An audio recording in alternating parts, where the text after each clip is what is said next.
I'm thinking about this atmospheric river. And it's not like a hurricane, but it is a storm, but it's not a storm. I mean, the winds are pretty light. And then I'm thinking about hurricanes and how they move. And I'm thinking about ocean currents that carry the warm water. And I'm thinking about how the warmer the air is, the more water it will hold and continue to hold. And then I think during the atmospheric river event, the temperature rose by a good 5 degrees. And it is now dropping again. And for it to be 13-degree rain, like, so the rain was 13 degrees, which means that it was 13 degrees or close to up there where it's normally pretty much supposed to be frozen in November in the northern realms. And holding all this water, and well, how did it stay warm? Well, the ocean currents have stayed warm because the ocean's gotten warmer. So then I realized storms follow ocean currents. So it followed this current that came, and they used to call it the Pineapple Express, that came from, and I'm literally pointing in the direction of Hawaii, out here, and then when it arrived at the west coast and ran into the land, the current arcs away.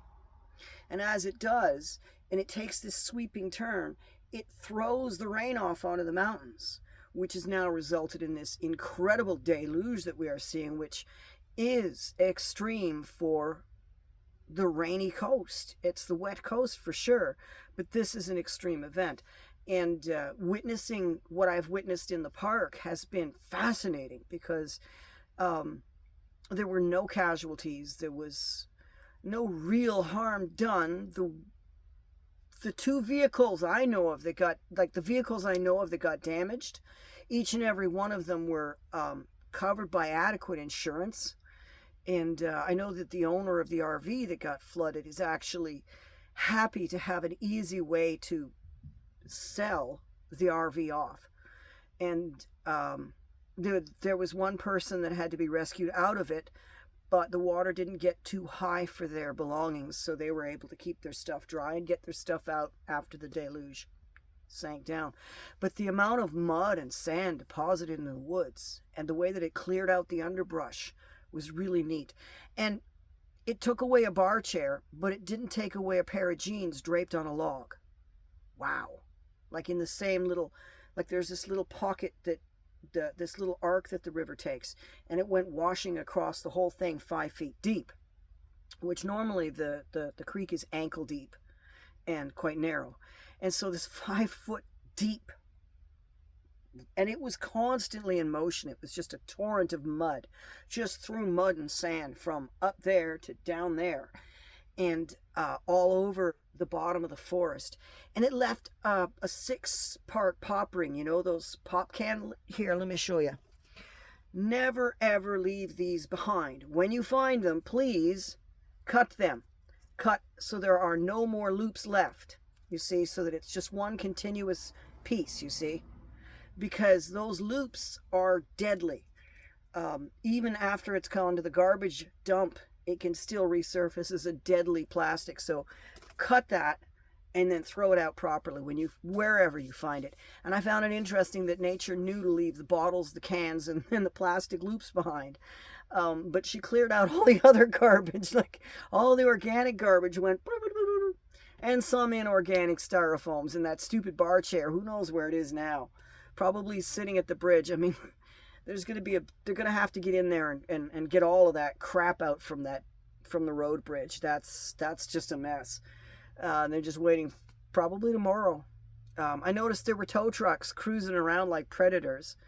I guess Sundays are the best day to do the job if they're going to be moving things off, but they're going to have to wait a week for that one RV, I guess. They're not ready to let it go just yet. Oh my goodness. What a time it's been. What a time. But yeah, so the next time you're hurricane watching, remember this. The storms follow the ocean currents, and the ocean currents carry the temperature. And the warmer that the global Earth temperature gets, the warmer the oceans get. And I remember back in 1989, Ecology 253 and 254, I believe it was, a 2-part 6-credit course as part of my university degree.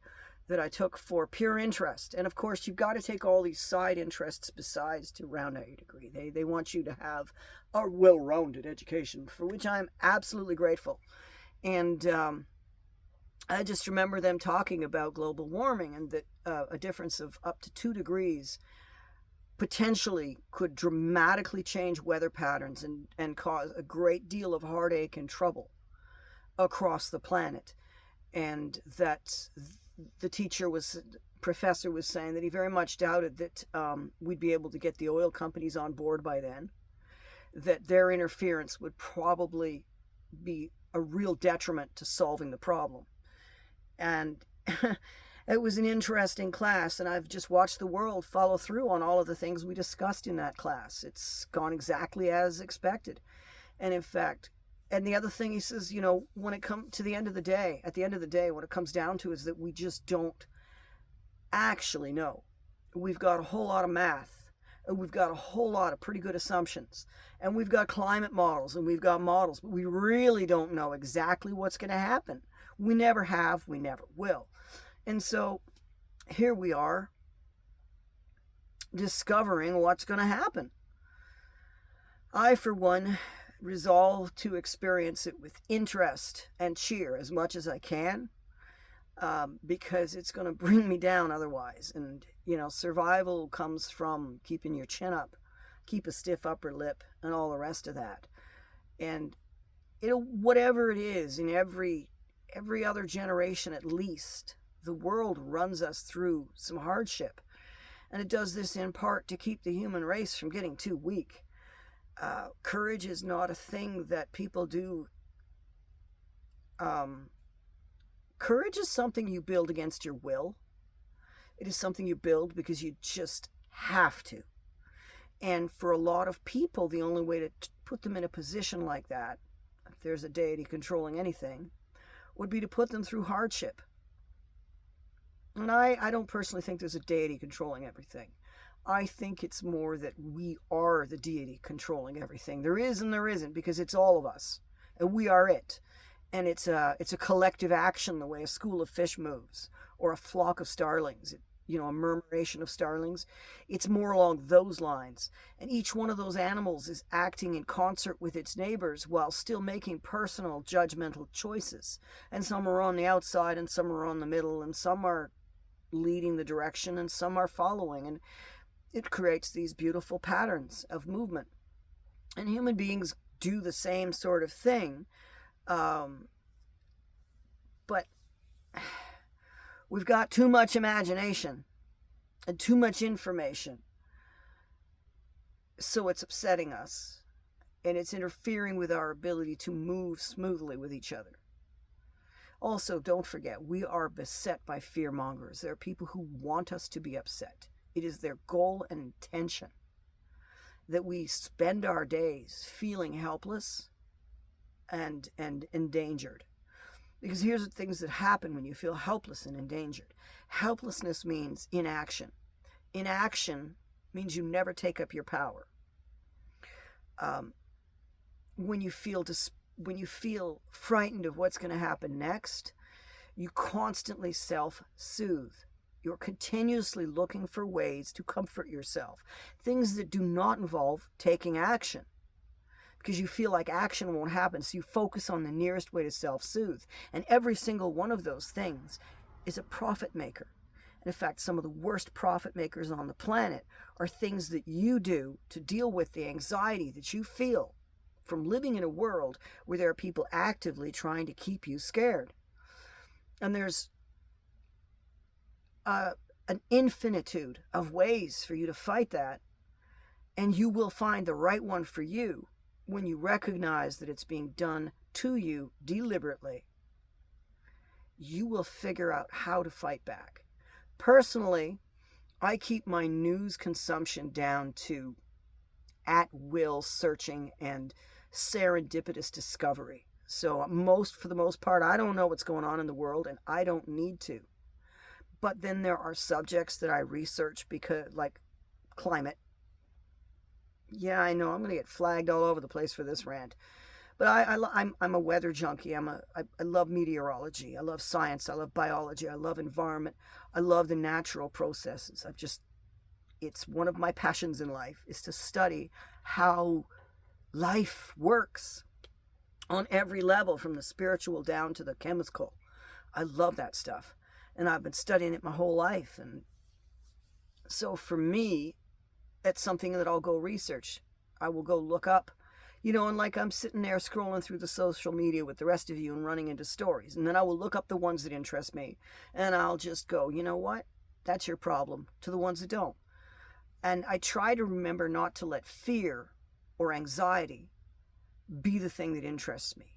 I try to remember not to let myself believe anything from anybody. It doesn't matter what camp they're in or what sort of values they espouse.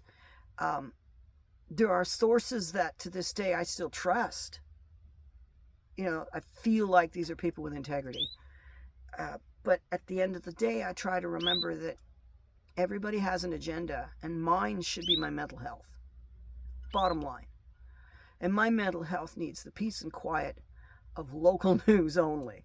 So for the most part, we stick with that, and then we keep up with the really big stuff, like, what's been going on in the southeastern United States, which is quite impactful.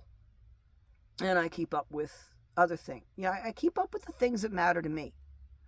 And I ignore things that don't matter to me. Like, I really don't want to know what the politicians are up to today. I am tired of hearing about it. It's like some kind of a theater play. And the tickets are free. And you even get to make noise, applause in the form of a vote every 4 years. But at no point are you involved in the script writing, nor does the script take much more than your response into account, And it's not a moment-by-moment applause response either. I mean, you can heckle and you can shout, but they don't have to give a damn. And they can heckle you right back. And I'm so over it. It's theater. They're going to do what they're going to do. And unless we do something radically different at the bottom end, they're just going to keep doing it. We can't keep playing the same game over and over again, expecting different results. The world's gone crazy, and that's one of the reasons. In fact, that's the good sign of it. You're still trying to do the same solutions. You're going either for complete chaos and rioting, or you're going for complete compliance and trying to make the system bend to your will. We've been doing that for 500 years or more, at least since the printing press was invented, or at least since the first weaving machines were broken and the first weaving mills were set on fire to protect cottage industry employees and to protect the freedom of weavers. They saw what was coming when the first sweatshops opened up, and those were giant looms. And the looms are still here. The violence didn't do a damn thing except make a note in history. So what are you going to do different? Yeah, gotta do something else. Didn't work. Do something else. Skip the violence and skip the compliance. Pick a third option. There's always a third option. Just because you don't see it doesn't mean it isn't there. There's always an answer. And if you think hard enough and you stay open and patient, it will come to you. Or it'll come to the guy next to you and he'll say it out loud and you'll hear and you go, ah! We're clever monkeys. So, I don't know if this is a vlog or a rant. I'll put it on the vlog. It's too miscellaneous for a proper rant.